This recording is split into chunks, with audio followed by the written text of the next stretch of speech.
edition of ZeN TV, discussing news that matter, news from a different angle from what the mainstream might show you, and in particular positive news.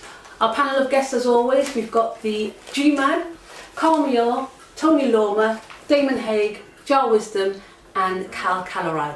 Welcome to the show, guys. Thank you. I'd like to be known as the beloved. I was going to say the inimitable, but I didn't know if I would. I'd like to pronounce that. Exactly, that's why I stopped. Okay, G-Man's cool. So we're going to be looking at the papers, taking a look at the papers. We've asked you guys to kind of keep your eye out for some of the stories that's got your attention throughout the week, whether it's on Twitter or social media, and of course those with stories everywhere, online, social media, mainstream TV. Sometimes you can miss it, so we're also going to look at a few news items that might have got missed. We're going to start with you, Cal. Oh, hello. We always start with G-Man. We're going to just shake it up a little bit today. Okay, today. My first story is, and you may have heard about it, you may have missed it. A photographer is suing Nike for the branding of Air Jordan. And apparently he's the first person that took this picture many years ago and was paid for 2 years by Nike for the use of this symbol. And after that he's never been paid since. Now, I think the last time he was paid was in 1987, I think it was. And he's going to be suing Nike. Personally, I don't think he's going to get very far. Reason being, Nike is such a huge company. Got a lot of legal backing, etc. like that. We'll find many loopholes. We were talking about the loophole Nick went with the other day. So yes. You know, there's many of them in America. Why wait so long before he decides to come out now? Personally, I believe that he actually did it. I think he's obviously Nike's been a great brand for years, hasn't it? It's been a huge, strong for a long time. Yeah, but he the only reason I can personally think is that he's watching the brand grow and thinking, right, what percentage of this brand am I going to get? But why now? Because this has been we're not talking about it's grown, you know, exponentially within the last 2 years. Carl, this has been a monumental company in the sports industry for many years. They've always been big hitters, always been worth billions and billions and billions. Why now? Just doesn't seem right. It doesn't seem like you would have. Do you know what? I could do with a few quid and just start doing Nike. Yeah. Why now? That doesn't. Maybe he had a gag order. Sorry. Maybe he had some sort of gag order. Maybe he couldn't say something for a certain amount of time. I think you'd probably know about that now if you had. You'd be saying that right now. I'm only speaking now because of the gag order. You would be saying that. I guarantee it. Just be interested to know the why. Yeah. I guess we're going to find out more about the why as time unfolds. Right. Because if you think about that, if you took that picture of Michael Air Jordan, you know, in 1985, and they offer you 15 grand for 2 years worth of use of this picture, and you say nothing for the next nearly, how many? Well, it's 87. 20 odd years? Yeah, 87 was what you got paid up to. Yes. That's the point. And in the interim, Michael Jordan's been paid 60 million a year for it. How much? 60 million a year. 60, is that, okay, we get this right now. Is this rupees, or is this sterling, or is this US? Even if it was rupees, he'd be doing pretty good, to be honest with you. For the logo. Yeah, for the brand. Yeah, for the brand. Yeah, he's been paid 60 million a It year. doesn't matter. Whatever it's being paid, $60 million whatever it's being paid for everything, it's still a lot of money. That's a lot of money. That, you know, That's what you but it's still a lot of money. This is the point. It's still a hefty sum it's a in huge- comparison to 15,000. You know, that's a lot of money. The brand generates every year 1.75 billion. 1.75 billion. Yeah, the rupees. But what's the net on that though? It'd be a lot. It'd probably be. I don't think it's going to be a lot less because again they've got these people that can shuffle their money and put them in different places, like Amazon, like the Starbucks of this world. Yes. You know, filtering it through offshore accounts, etc. So. Well, people have to remember that when Nike first came on the scene, you know, the guy who was the man that saw this business opportunity when he was abroad came over to the United States, sold the brand, the product from his suitcases to college students, and he wanted to literally have a logo that would be one, comparable to Adidas and Puma, and two, would give students who were athletes the concept of being winners. He had a dream, and apparently he was told to put the Goddess of Victory's logo on the trainer, and the Goddess of Victory's logo is a swoosh, and the name of the goddess of victory is Nike. So if you're going to take on the goddess of victory, you're possibly going to lose because they know how to win. And on top of that, you see, you have to realise to yourself that this story, even though we know that the person that's going to argue that they should be getting a percentage of money, whether they win or lose, it just puts the brand back into the spotlight constantly. Yeah, you know? And another thing about the brand, you know, if you look in this world that we live in, you've got the world of religion, and everybody believes in their own religion, and sometimes religion works within your life without you necessarily understanding. For example, when you're a school kid and you do incredibly well in terms of your exams, how do they indicate you've done well? Tick. Yeah. When you've done very bad, how do they indicate? I mean, I would know. Yeah, mine was splattered with crosses. Exactly. Red. Is that love? Is that love? Red, yeah. But the cross, the another name for cross is X. Yeah. You see, and in witchcraft and Wicca, you send out spells which are X's. Yeah. And in, like I said, Nike, goddess of victory, the tick. So it's all very much part of our society without us being aware. So again, it just gets Nike's name out there cleverly, you know? We will see how it goes. Yeah, symbols and signs. Talking of names out there, but before I do that, do you mean it's TBR? Sound? Oh. Shut up, watching it. No, it was just, I just thought, you said about noise in the camera background. Okay. Yeah. So talking about brands and getting people out, getting names out there, what do you think of the page 3 fiasco that happened this week? Well, here's the thing. What happened was, for those who are from America or not from United Kingdom, page 3 means nothing to you. But in the United Kingdom, the Sun newspaper, which is the most popular rag that's out there. I say you can use the term newspaper. I didn't even use the word for it. I would never, it's just Liverpool people don't like. They don't like it. Yeah, it's. They wrote an article about me a number of years ago, 20 years ago, 25 years ago. I didn't want to tell you about that article, but another story. So I don't necessarily. They did actually write a story. Yes, they did. Yeah, they did about him. Yeah, but I don't want to talk about the Sun because it's a personal issue with me. I just don't like the way that they write. Trash. It's trash. And you've got the Sun, and its sister paper is the broadsheet, but also the tabloid, which is the Times. Yeah. Now, the Times is aimed for the boss of the people who read the Sun. So, in a nutshell, Diametrically opposed, aren't they? well, there should be, but is the deal, right? Because they're both owned by the same people. Okay. So what happens is you've got your half an hour tea break if you work on a building site, or if you're a manual worker, or you've got to read very quickly. So in a nutshell, the headline is all there for you. You don't have to think. Yeah. It just tells you. So you go, yeah, no problem. Yeah, read it, done, pass it to the next person. Yeah. So within 10 minutes you can read the Sun. Yeah. Now, the Times is written in such a way that they encourage you to use your own understanding. So you read it, you understand it yourself. So the Times released a story, which is a sister paper to the Sun, saying that it appears that the Sun will no longer be featuring topless women on page 3, which has been a tradition. Is that the right word to use? In the last A way of 40 life. years, yes.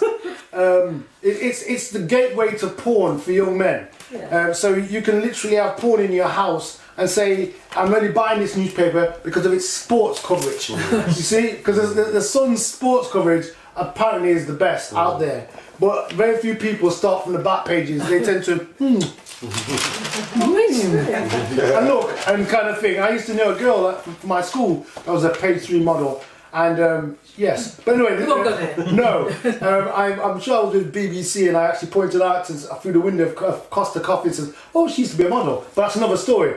Do I think to myself it's a good thing or a bad thing for the Sun's page 3 models to be back? Well, in an age of enlightenment, when we talk about equality, we've got the biggest newspaper in circulation that clearly is aimed at the Neanderthals, who still like the idea of the nakedness of women without their vests on. So, at the start of the week, Yes. it appeared they were getting rid of page 3 models. Well, no. By the end No. of it, it appeared that way. They didn't say that. No, that's why I said. That's why I said it appeared. They were delaying it for another day, so they were free to put it in whenever they wished. Yeah. So they did 2 days later. That's what I wanted to get. Sure. What was the tactic behind that? Well, they are sister papers. Yeah. The Sun, The Times, Sky, Fox News, 20th Century Fox. They're one big conglomerate. So one says one thing, they all say it. Yeah. Because one can't. If the Times says I disagree with the Sun, they both eat from the same trough. Yeah. It's the Yeah. same organisation. So the Sun, quite simply, said nothing, and then it said what it had to say, and I can guarantee it would have affected circulation to an. Yeah. Yeah. You see. Generated. So Clever marketing. but it is. But you see, here's Or the thing. manipulation. It kind of shows you the state of this country, in that this rag is still allowed to be promoted. Yeah. Because there's nothing more offensive. If I had a little son and he, with all the papers he could buy is the Sun. Before you know it, if you have enough of it and see enough of it, it becomes quite normal. Yeah, it desensitizes. Yes, I remember I was having this short story, I'll share it with everybody. When I was a kid growing up, 11, I heard about this young lady by the name of Mary Millington.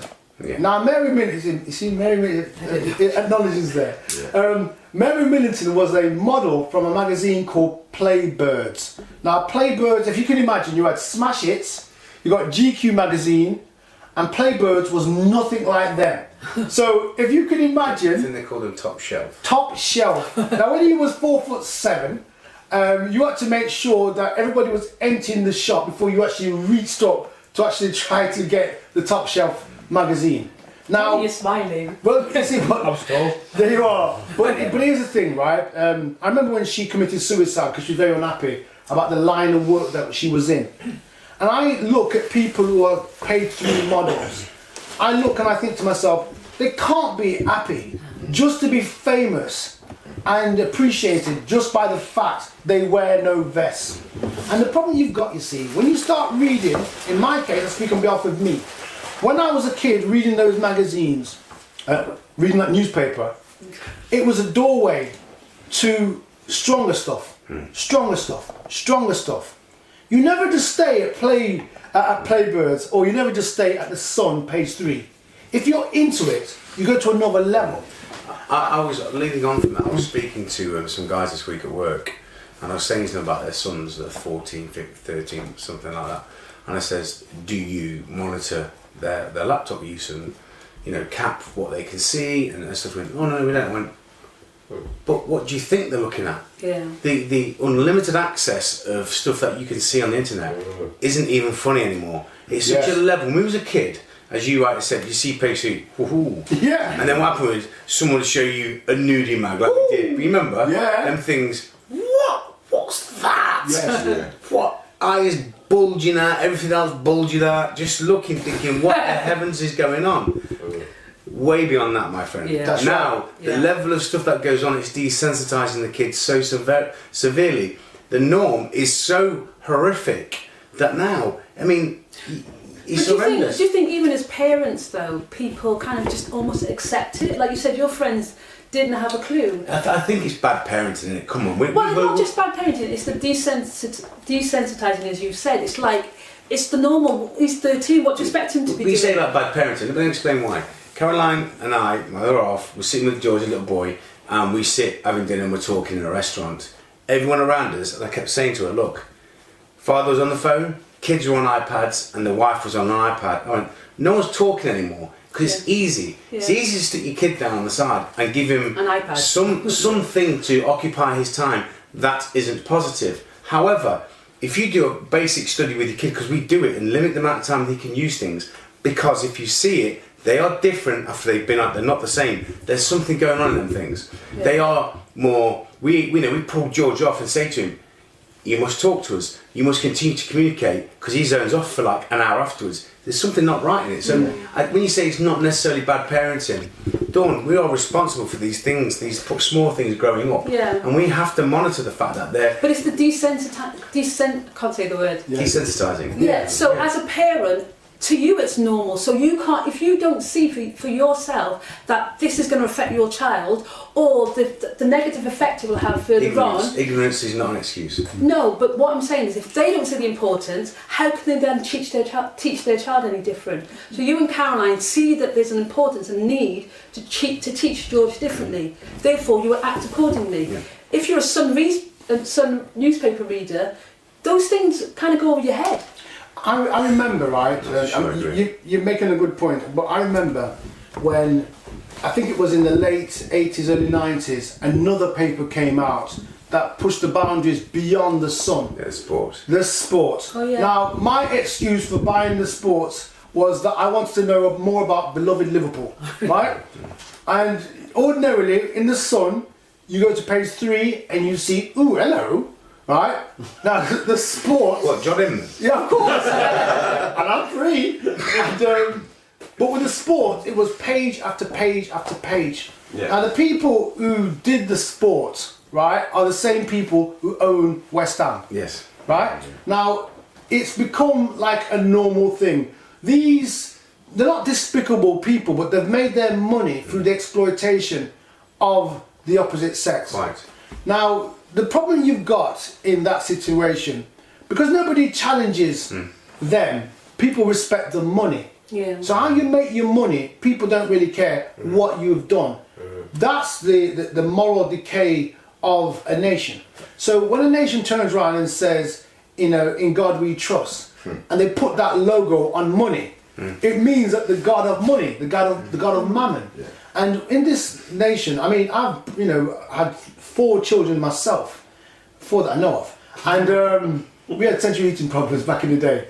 And all I remember is that when you're bringing up your children, kind of thing, you bring them up because you want them to be proud of you. Yes. Now, if you literally, the papers I used to choose to bring into the house would be papers that I wouldn't be embarrassed if they picked up. Yeah. And likewise with your laptop and your phones and stuff like that, you want to make sure that if your children pick these things up, they're not going to be embarrassed. They're going to say, Daddy, what is that?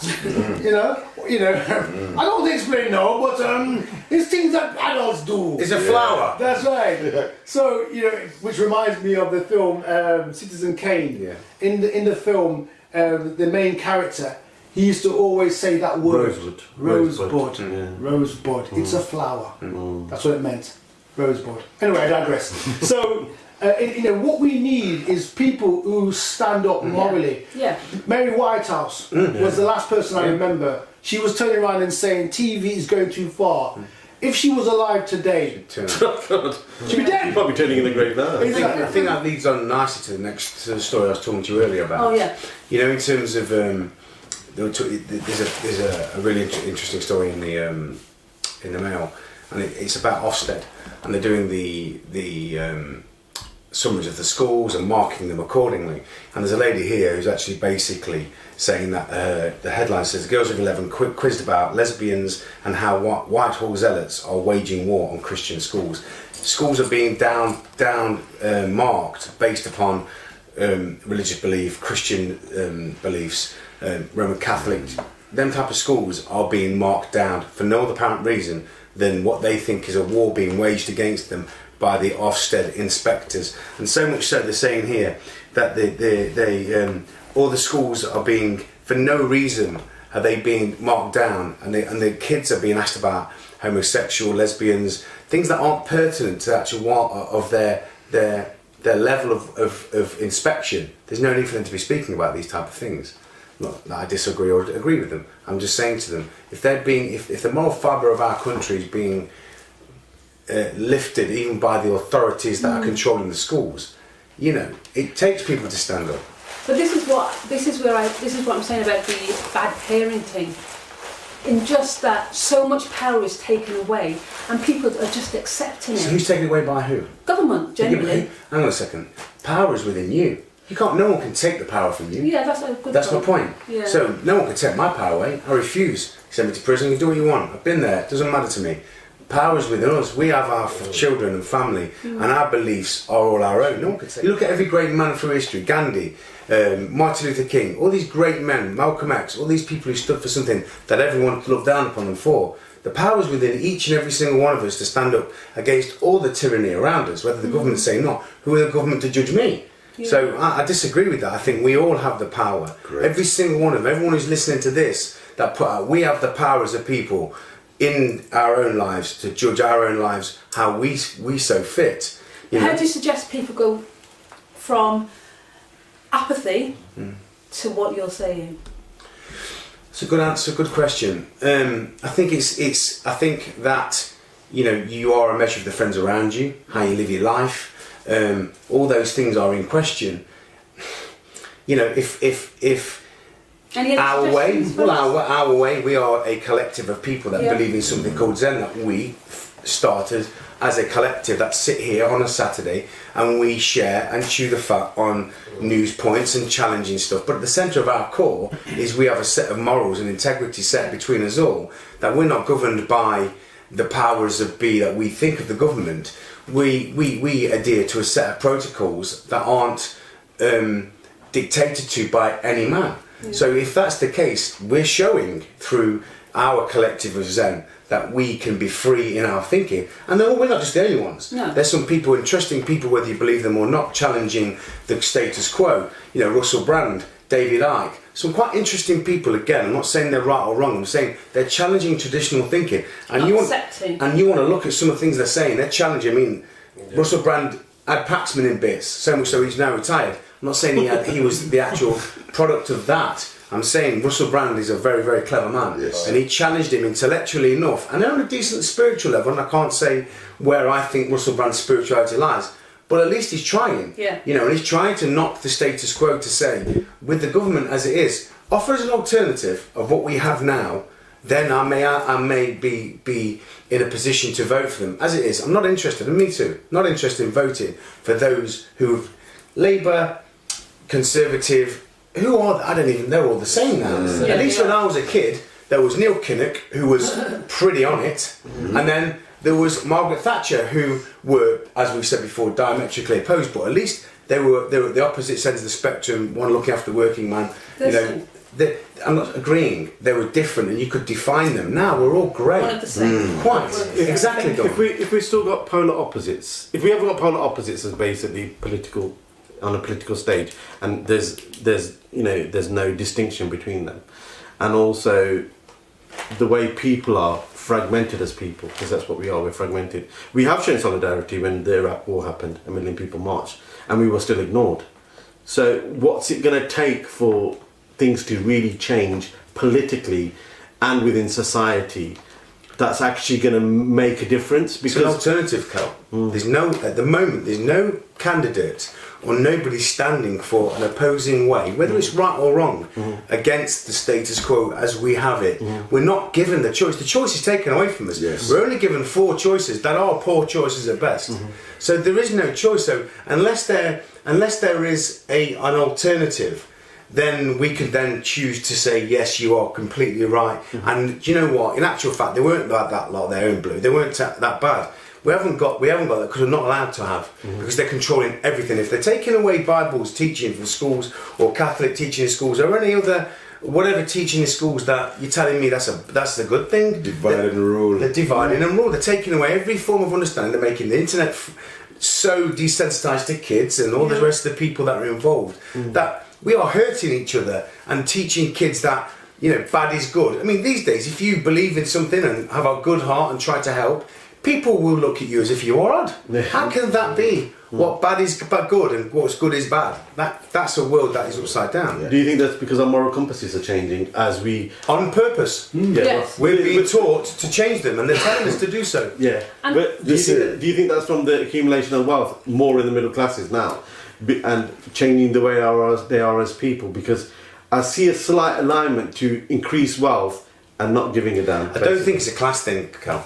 Well, I don't think it's a class thing. There's I don't think it's a money thing. Okay. It's a movement. It's a spiritual thing. Yeah, it's way much more than it's good and bad, isn't it? It's black and white. It's a good entity and a bad entity, whether it's moneyless, black, white, indifferent. Okay. I'm not about colour now, I'm talking about the entity of good and evil. Okay. One's a very firm evil movement of negativity. You'd have to be blind not to see that. You'd have to be blind not to see what's going on in the world, that it's black and dark and twisted. And there's people like us who are sitting in a position now, speaking from the heart, that it's not, I'm not bringing up like that. I'm not bringing our kids up like that. I don't want your children, I'm not going to allow that to happen, because we are taking control. Do you know why? These people in control of us supposedly aren't doing a great job of it.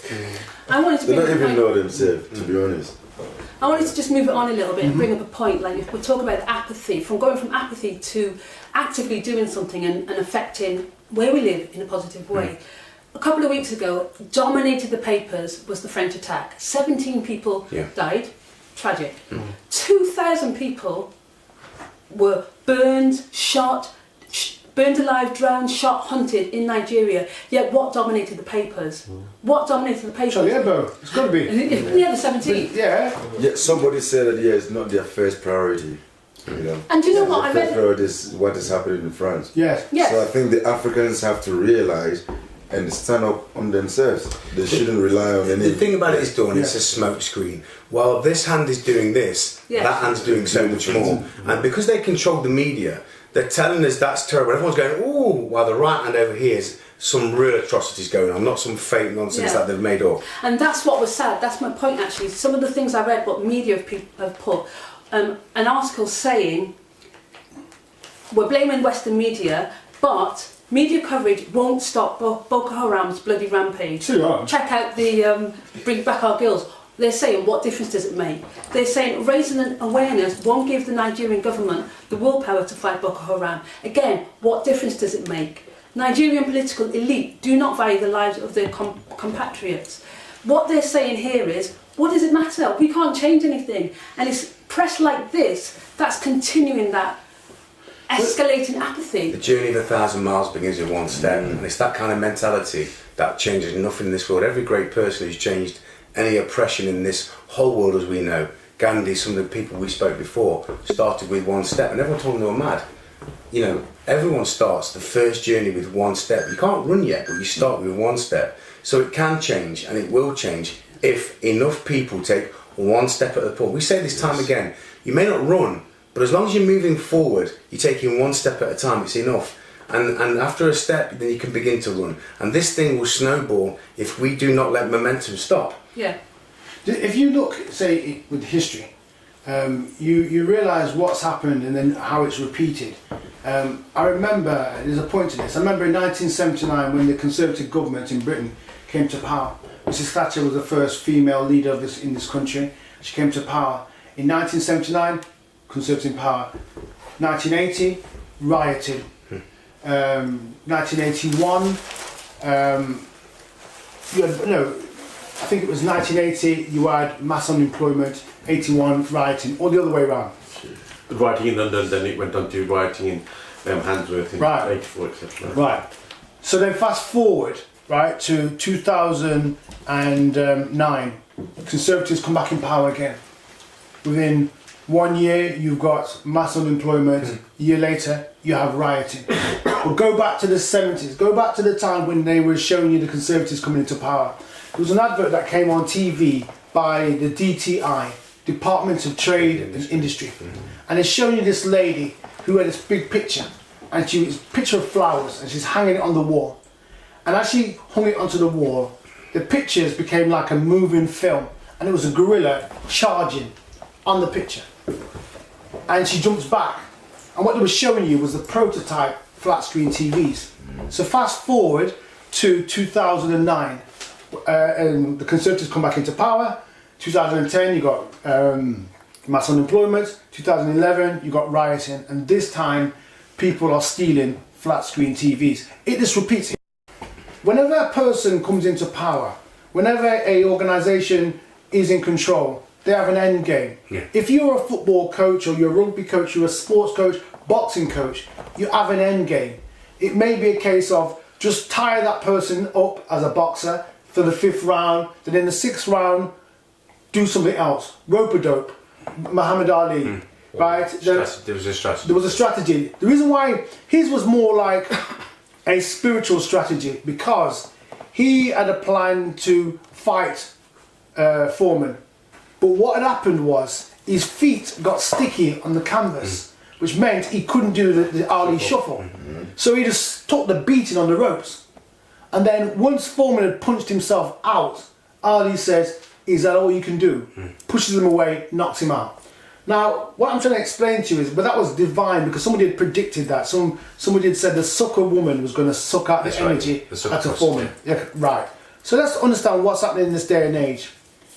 They have an end game. When Labour came into power, because people think we need Labour in power. Then when Labour were in power, we said we need the Conservatives, right?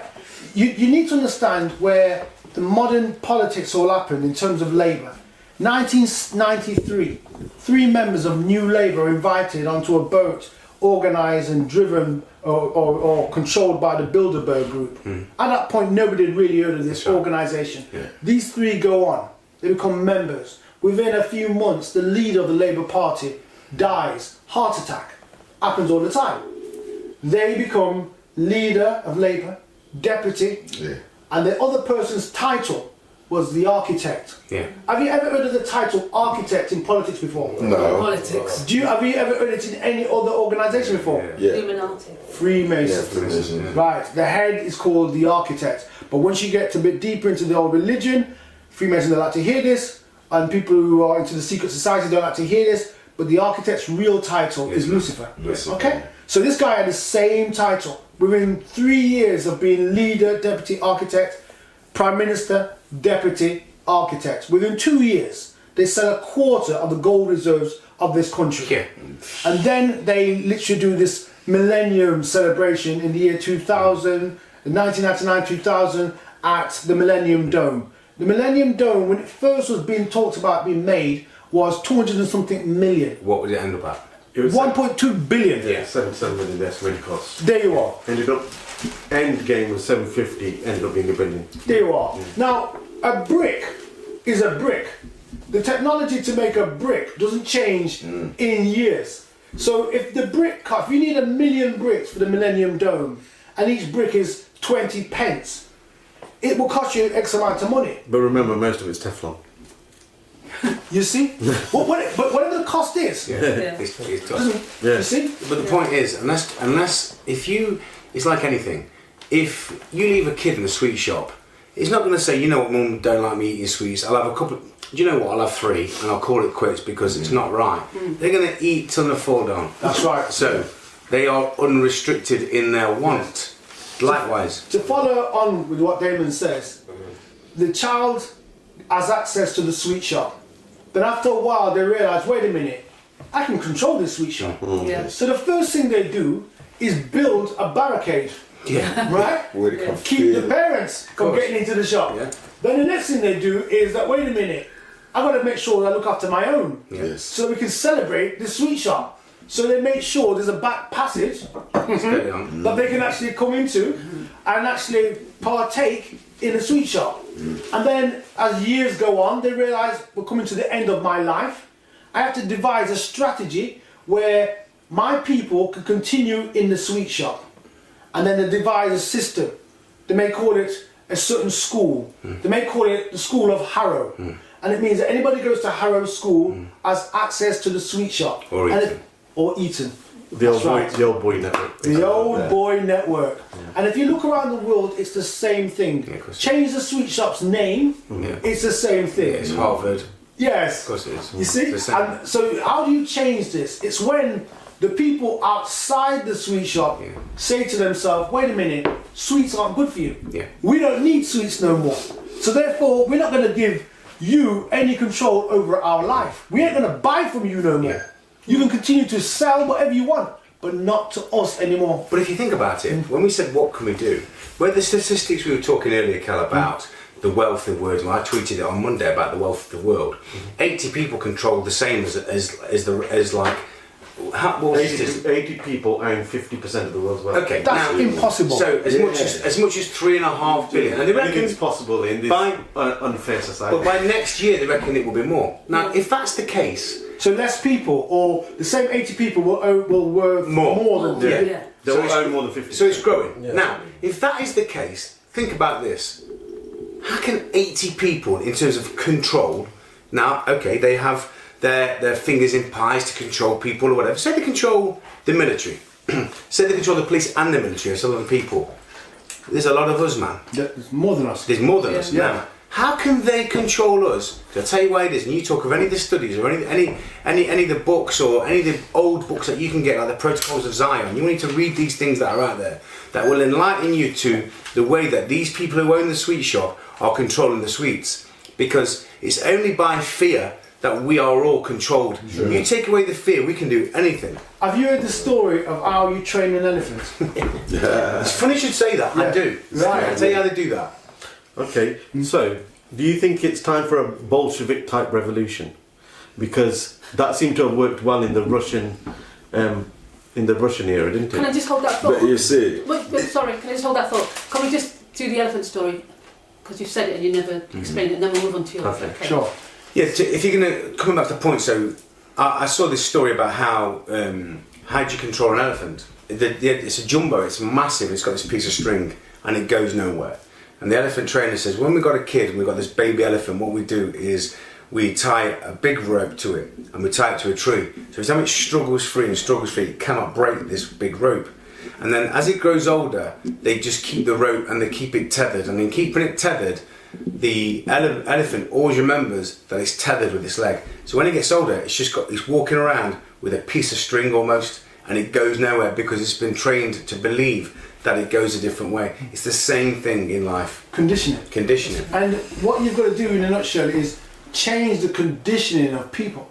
If people recognise that this is not acceptable, you've got to understand the old religions, the old Babylonian, I'm seeing going off tangent from what you were saying, but the old Babylonian religions, right, which people think they don't exist, right? If you know anything about, not so much, Judaism, scribes and the Pharisees, some of their belief systems came from the Talmud, right? And the Talmud was from Babylonian times. And what it talks about is legalized things you can do that are wrong. I won't go into details, but it's a terrible thing. That's why when the Lord came on the scene, he says, woe unto you, scribes and Pharisees, hypocrites. Now, the point I'm making to you is, these teachings aren't just adopted by the Zionists, they are adopted by Western worlds. And what it does, it's designed to keep you down, keep you ignorant. Now, as long as if you think about it, right, this is food, Nibbles, right? There's some nuts there, which is far more nutritional than, say, the crisp, right? But the choices are yours, what you eat. If you suddenly put £1 million on the table, right, and you're not hungry, you think the £1 million is worth more than the food. Correct. If you put £1 on the table in front of a child, they don't want the food, they want the pound. And the problem you've got is, it's the conditioning that money is more valuable than food and friendships. When you change your conditioning, their power diminishes. So the 80 may have, 350 billion equivalent. Sorry, they may have the equivalent of 3.5 billion people in terms of wealth. But if you don't value the wealth, then all of a sudden their thing is nothing. That's it. Good point. Cal, you want to raise a point? Yeah, so I'm going back to my point. Is it time for a Bolshevik revolution? When you say Bolshevik, explain. It's the Russian Revolution that was happened, I think, was it in the early 1900s? Yes. Yeah? Was it peaceful or was it violent? It was violent. Okay. They basically went in and destroyed most of the palaces and tried to go in and kill anybody that was of royal descent. And there was a lot of fear with the rest of the royal families around the world because of that. And they put measures in place, which is a fairly long story, but put measures in place to try and stop that.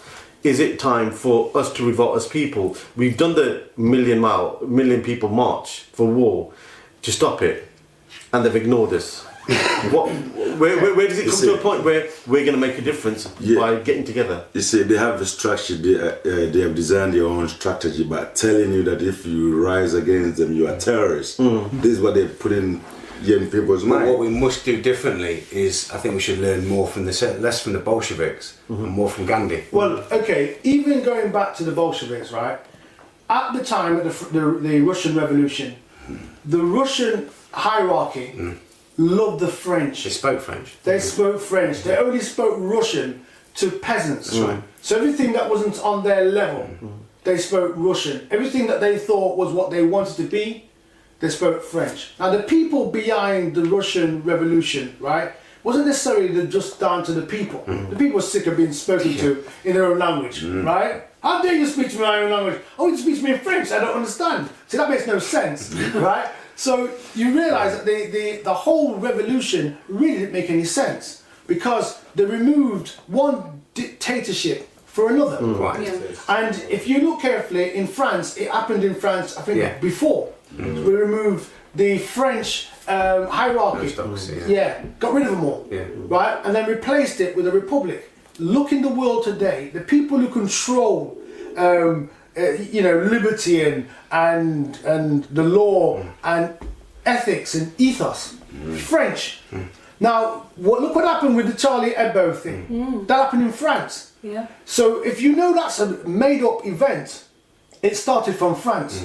And then France permeated it to the rest of the world. And all the world leaders all backed France. Yeah. So if we need a revolution, it can't be based on the ones we've seen in the past because they don't work. You know, I'm going to kill you because you killed all my family. Then we're all killers. What did Gandhi say? An eye for an eye renders both parties blind. Exactly. So what we have to consider is, before the revolution, if it should be a revolution at all, it should be a moral revolution. Yeah. Okay. Where you basically turn around and Non-violent. say... Well, non-violent, but it's the... How do I live my life? And we are chasing what they put in front of us. We chase the dollar. Yeah, until we value something else. That's right. Because you think about it, Jamaica got independent in 1960 something, right? 50 odd years. And here we are, a nation of 2.9 million farmers, for want of a better word, owes 1.7 trillion dollars. Now this is a nation of 70 million people, highly industrialized, owing 1.7 trillion dollars. Now, how can this nation owe the same as Jamaica? Or should I say, how can Jamaica owe the same as this nation? But you know, it's the same. They'll teach us that there's not enough land for people to live on, and it's condensed. It's not condensed. The world's a big place. If you can imagine if we all down tools, not bothered about going to work anymore because of money. Money's devalued. But you know what we do? We're going to live somewhere beautiful and warm, and we'll grow our own plants, and we live in a beautiful place where we work in the morning. We cut a few berries and we do what we need to do. The kids have school. We go and till the land a little bit. Then in the evening we all meet and have dinner, and we don't need anyone. You know why? Because we're in a beautiful place. What about Sky? You can have Sky. Okay. It's a dream. We must have. Because they only value it when we're trying to. It's all about the dollar, or we want a bigger car. Now listen, we've got nice cars, we've got nice watches and stuff like that. I understand. I get all that. It's never enough. But the key of it is, as long as we have food on our table and we can share with friends and we can help our fellow brother, are we not our brother's keeper? Yeah. And so what Damon is saying is right. If you've got a moral responsibility to each other, then the world changes. But the problem we've got is we watch the programs about them and criticize them but secretly want to be them. The Bible says open rebuke is better than secret love. And we have this kind of a secret love for them. We hate the royal family, but we watch Downton Abbey, or upstairs, downstairs, and we love the whole class system. Yes, of course. So yes, we want to sit in the same palace. 100%. We turn around and say there's too many cameras in this country, but we turn into Celebrity Big Brother or these other TV programs, you know. And what we have to do is actually be aware of the programming. I remember watching the Truman Show in 98, 99, and it was Jim Carrey being filmed in this soap opera of his life that he didn't even realise was happening. And then before you know it, you had this old doorway open up of reality TV. Is that true? Could it have been... These things are said in jest. Yes. Could this not be what's going on? For me... But they said, right, I remember a few years ago, 1999, 2000, 2001, they said there was more surveillance cameras in Tunbridge Wells than in New York State. Wow. Now, Tunbridge Wells? Tunbridge Wells. So Tunbridge Wells. Tunbridge Wells. It's funny, the next story was... which leads us all in nicely. See what I'm doing? I'm doing the segment. See what I'm doing? I see what you're doing. You're becoming a pro day. You're becoming a pro. But it was about Apple. Yes. Now, I'm old school. I like BlackBerry. Yeah. Just because I don't like anything like that. Anyway. Have you got an iPad? Yeah, but I'm on about for a functional phone. Okay. I can't do the button thing. It drives me mad. Now the spyware, they were saying by the Apple, they've got things that the spyware on it can be activated at any point. Yeah. At any point Yeah. that when say they, the powers that be so wish, they can activate it at any point without your permission. What on earth is going on? Well, let's look. You see, the beauty about intelligent people, they're not happy with just being intelligent. They have to make you know that they're intelligent. So they put clues in all the time. So the personal assistant on Apple is called what? Siri, isn't it? That's right. Which backwards means Iris. iris, which is The eye. the eye. So it's the all-seeing eye, the Illuminati. So they're saying that we're working in conjunction, but they don't say it obviously because that's too obvious. You know, a megalomaniac doesn't actually turn around to you and say, yes, they all say I'm going to take over the world, and they laugh and their head goes back and they, ha ha ha. Yeah, that's exactly, that's a very good one. Sounds like you. That's right. They do that, but the real political body don't do that. They just put clues in what they're doing. You know, so for example, right, when you look at, say, the world is talking about, Europe is talking about this quantitative easing, right? Does anybody know what quantitative easing is? Printing more money. Printing. Well, not Money. actually adding more electronic money, really. That's the word. Yeah. It's adding money electronically. So technically what it is, it's giving people the opportunity to have a credit card, not a debit card. Because before the world operates via debit card, so you can only spend what you've got. A credit card means you can spend far more than what you've got. So, And it's an interesting point because I know some airlines now actually don't take cash. So if you're spending money, whether on board or whether buying a ticket, you can't do it by They said it cash. towards the cash. It's all by That's right. design. Yes. This is by design, that is. well, that's right, because what it is, it's ultimately about putting the chip into your hand and, you know, the mark of the beast. I mean, a lot of people say, I don't believe in this. And what they have to really understand is the world leaders want you not to believe in this. Of course. Because they have an end game and they're working with their master that has promised them. Remember, go back in time. For those who don't really understand the Bible, right? I'm not going to sit here and preach and tell you, I have a dream. Preach it, brother. That's not Preach in the it, Bible. brother. No, That's not in the Bible. it isn't. You're on the promised land. That's right. But in the Bible, it tells you the bits where the Lord Jesus is being tempted by Lucifer. Yeah. Oh, you're sure? That's right, Yeshua. That's the real name for Jesus. So Yeshua is being tempted. And when you understand the word tempting, you need to understand it's more he's being offered the things that he came to the world for. So Lucifer will offer him the world, which is, the Bible says, for God to love the world, that he gave his only begotten son, that whoever believes in him shouldn't perish but have everlasting life. So he's offering him the things that he came into this world for. So he doesn't offer him nothing that he doesn't want. He offers him the things that he wants. Now, if you sit back and understand, Lucifer wants the world. If you take out the people in the world, then there's no second coming. He's only coming back for his people. Yeah. Take all the people out. If the people are totally eradicated and all that's left is the people who believe in Lucifer, he can't come out for nobody. He can't rule nobody. So the end game is to get people not to believe. So basically speaking, their defences are down. It's like you go to a bloke, right, and you say, look, let's stop fighting. And you put your hand out there to shake their hand. And as you put your hand to shake their hand, they smash you in the face. I used to do that. Bless you, bro. I let you start. And so what it is to get your He's edging your bets, isn't it? there you are. Yeah, man. But it's to get your guard down. Yeah. Now this world, if you look at the way this world is designed, the leaders of this world, they all congregate, like they're all meeting up in Saudi Arabia to show their respects to a man that was buried yesterday. Yeah. Show the respects to a man that was buried yesterday. Yeah. You know, it's like Not a moral man. well, This how can support you there. show your respects to somebody that's not there? You show your respects when they're Hypocrisy. I think they're going to. I don't think it's actually they're going to compare their respects. I think they're going to go and devise a new plan for the next person that's come in. Basically, You're describing Godfather 2, if I'm not mistaken. Yeah. So the Godfather kills all these people, and then his father dies, kind of thing. And as the father dies, the new one is being, crowned. And as he's being crowned, he's killing off all these people around him. But at the coronation, all these people are meeting him and saying, "We're down with you. We're down with you." So in other words, the plan continues. That's right, as it goes along. It's no. If you look in this world that we live in, the media takes you along. They work in conjunction with the people who present the story. So the governments present the story, the medias tell the story, we listen to the story, and they all come from the same hymn sheet. It all becomes logical. It's all telling the truth. And it's all nonsense.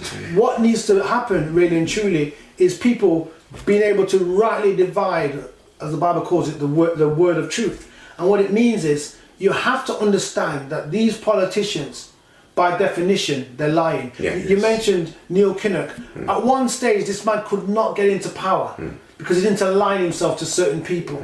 Then that same Neil Kinnock steps out the way, becomes a member of the European Parliament, with people like Leon Britton. That's right, makes a lot of money, and then before you know it, no longer has nothing to say. And the problem you've got is some people start off with a moral backbone, and then they get paid a certain amount of money, and then they realise that the less you say, the more you earn, the more your family's looked after. That only counts if you value money. If you value money. If you don't value money, then all of a sudden you've got morals. The problem you've got in this day and age, in this world we live in, the morals are very low. So if you look at, say, even with ZeN, the beauty about us, when Cain in the Genesis book has killed his brother, and he was asked the question, "Where's your brother?" He says, "Am I my brother's keeper?" This generation, we say we are our brother's keeper and sister keeper. And what we're about is ensuring that each member doesn't go down. If we have a member that lacks food, we feed them. If we have a member that lacks health, we pray for them. We help them. So it's practicals. It's not talk. I bear witness. Bless you. And actually, that's one of the stories I had this week, because one of the ZeNers tweeted about an organisation in America called Distributing Dignity, and what they did specifically was give sanitary wear to homeless people. So whether Men that's as well. to female homeless people, unless they're going to take them for their wives and girlfriends. Okay. And what homeless too? Okay, sorry. It inspired one of our ZeN members so much. We want to do that here. So that's something we're going to be looking to do in the future. Wow. Something called along the lines of, it's not fully It's not titled going to yet. be only for women, isn't it? It is going to be only for women. It's specifically helping homeless women. That is the same thing. Distributing dignity. So what what our aim is to do is get donations with sanitary wear, and also a little card that tells us about ZeN, how they can get involved in ZeN, but also point us to some of the charities, homeless charities in the East Midlands that also do the same thing. So map of food banks, day centres, night shelters. That is something of us showing and acting and living the movie ZeN. Yes. Beautiful. Okay, I read a story this week that there's going to be a major problem with the amount of bananas that are going to be available for retail. Oh, we have no bananas. Yes, and I eat a banana every day for its potassium value. But apparently there's a disease called the Panama disease, known as fungitis wilt or something like that. It might be the Latin. Is it like a hat? But it's affecting the banana growth in many countries, and it's giving a disease that's basically killing them. Did you remember recently that we had not to do with food, but do you remember the fungus that grew within ash trees? Yes. And it killed quite a lot of ash trees off, basically. Actually accelerated the price of snooker cues because they're made from ash as well. Wow. And I think it's going to go along the same way because they haven't actually found something that can stop it. Because with these new sort of diseases, they keep evolving and they go against the sort of pesticides that they're throwing at them. They're constantly mutating into new forms. So I think we're going to have a problem with bananas soon that we won't be having any. You see, Monsanto want to come in there, therefore they're doing this. Well, this Yes. is what I was thinking. Because they want to control that. yes, They want to control them banana trees and everything. genetically modified. So, yeah, so there will be a time you have to go through them before you get your food. That's right. But as our brother said, we have to get ourselves in our land before that. Yes, Grow our own banana and protect it. No but they'll problem. give us fake bananas soon. because I know, if I'm not mistaken, I think bananas are the #1 product sold in the world. Bananas are. Yeah. If I'm not mistaken. But the story I wanted to mention as well was a few days ago you had the death of Leon Britton, who was part of the Thatcher government, Mrs. Thatcher government of the late 70s, early 80s, that sort of period of time. And, you know, he passed away. But before he passed away, there was a lot of controversy to go with him because he was in... some people said he was stopping the expose of an inquiry that was done at the time, from 1988 or in the early 80s, regarding the unnatural sex acts that was... Unnatural. Unnatural. What's that then? I think what it is, it was, you know, you got the missionary position, yeah? I think it was the Dr. Dolittle position, you see? You could talk to the animals. Very There you are. described. Is that like the Kama Sutra that they know? No, that common chameleon. Boy George was not involved. And Very so interesting. he passes away. And people say what a terrible man he was, etc., etc. And then it just dies down very quickly. And then a day later, King Abdullah dies of Saudi Arabia. And all of a sudden, they just fling everything they can at this wicked man. Their opinion of wickedness, not mine. Now, the funny thing that you've got, you see, when Jimmy Savile passed away, it took him a year, whatever, afterwards for them to discover what a despicable man. Why did he do it when he was alive then? Why did they not do it when he was alive? Also with Leon Britton. Yeah. Why did they not challenge this man before he died? Also, Because they King, bring King Abdullah. Why did they Same challenge thing. him? Because they'll bring other people into the fire, won't they? There you are. Yeah. And so what they do is that old wonderful expression of support, which is throw him under the bus. And they've done that. And that's what I wanted to say. There was a story I read actually as well, in that since his death. Which one? Abdullah. Yes. Since his death, oil prices have spiked. Yes.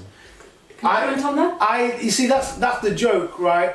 Whatever reason why oil prices went down, they're not suddenly going to go up based on the fact that this man has passed away.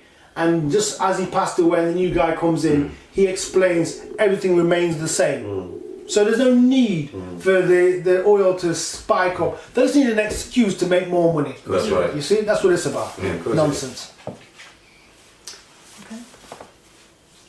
Thanks to the guests there. Thanks to G-Man, to Carl, to Tony, to Damon, to William, and of course to Cal. Till next time, peace. Peace.